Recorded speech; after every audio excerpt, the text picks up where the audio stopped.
Well, Graviton2 was announced this morning. Andy Jassy stood on stage and talked about Graviton2, their homegrown 64-bit ARM-based processor.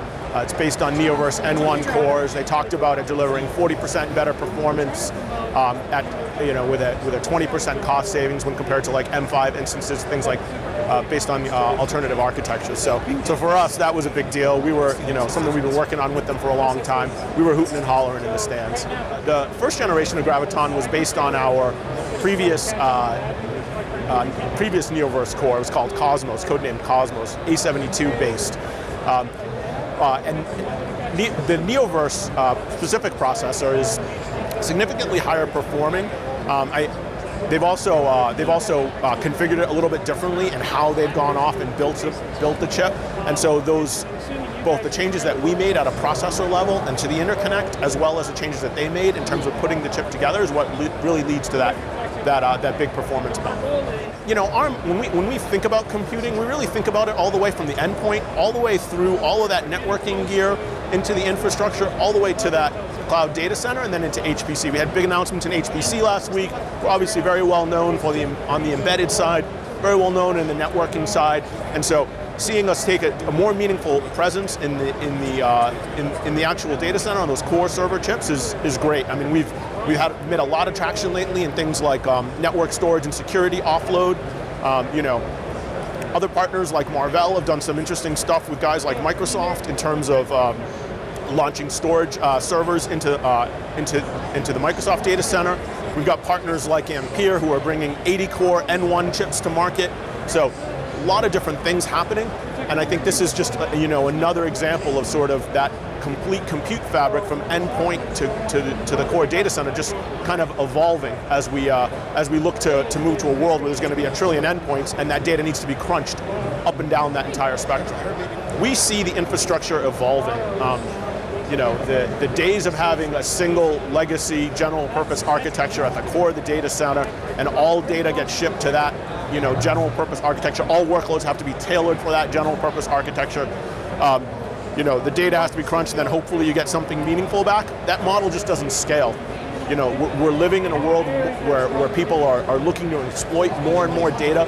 And the only way that they can do that is to start to think about compute happening where it needs to happen, when it needs to happen, the way that it needs to happen. So what you're seeing is compute start to evolve to really work with the workload, as opposed to the workload having to do all of its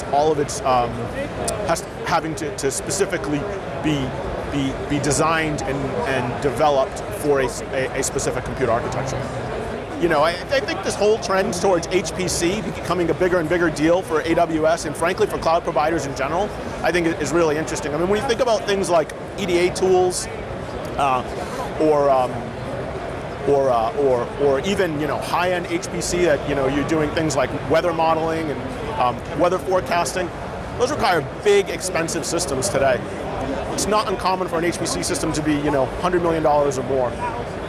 I think this idea, which Peter DeSantis said yesterday, which is, effectively when you think about an HPC system, it's really about high-performance compute, high-performance networking, and what Amazon is doing or AWS is doing by launching or by focusing on that now, is they're really getting to a point where they can democratize some of these HPC type applications, and I think that's going to be a big boom because today, most of those HPC systems are really only leveraged by academia, three-letter agencies, governments, and the reason is because the cost is so high. But by democratizing it, you're really going to make that high-performance compute available to lots of different companies, to lots of different businesses, because they can kind of pay as you go, if you will. So I found that really interesting, and couple that back to our Graviton processor, which was announced, or their Graviton processor, which was announced using ARM cores yesterday or today.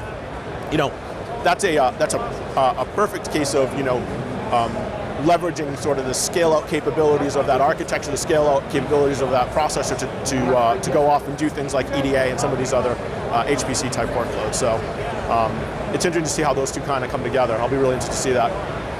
The other interesting thing, which is more of a kind of on a personal note, is really not related to ARM all that much at all, is 20 years ago I was a developer too. I was an embedded developer. I remember doing code reviews, and I remember how monotonous that was. And I think one of the things that sort of dawned on me during the keynote this morning when they talked about CodeGuru, which is this, effectively it's this code review tool that they've now put in place. So is that development has changed so much. So for me, that what was interesting is that developers are really focusing on higher level tasks now, much different than 20 years ago when I was developing embedded code for a little microprocessor. And I think just seeing that evolution and seeing how far things have come has been kind of really eye-opening, really interesting for me personally.